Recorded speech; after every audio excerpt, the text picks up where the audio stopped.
So for the chicken skin, just spread it like this, because for frying it, I need to cure it first.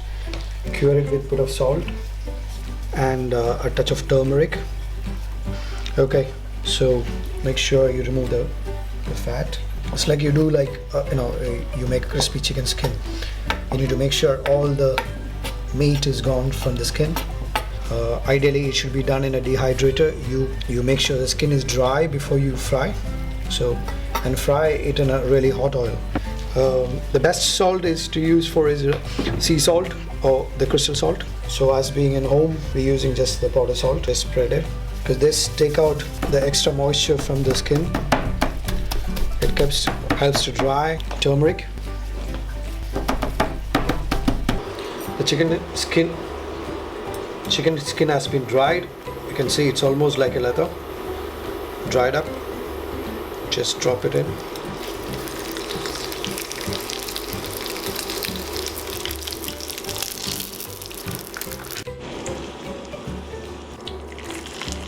Fry it one by one, or we can fry it together.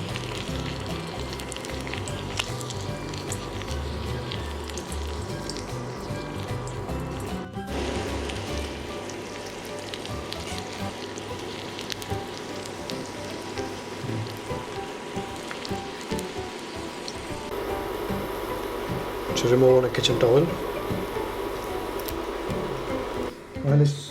While it's hot, sprinkle a touch of chaat masala, then chili powder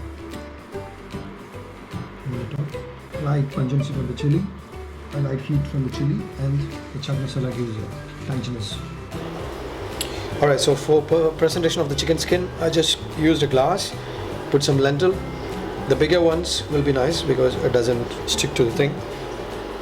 Stick to the skin. Put the skin onto the glass.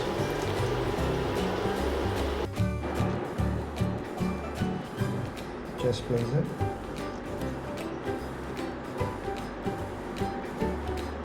You can give this as an amuse-bouche, or if it's before a chicken course, or just in addition to one of your main course. Let's try out the texture. You can hear the sound. That's the best skin. Really crispy. Touch of saltiness and chili, chaat masala. It's very nice. Good snack. And you're not throwing anything from the chicken. Amazing chicken skin.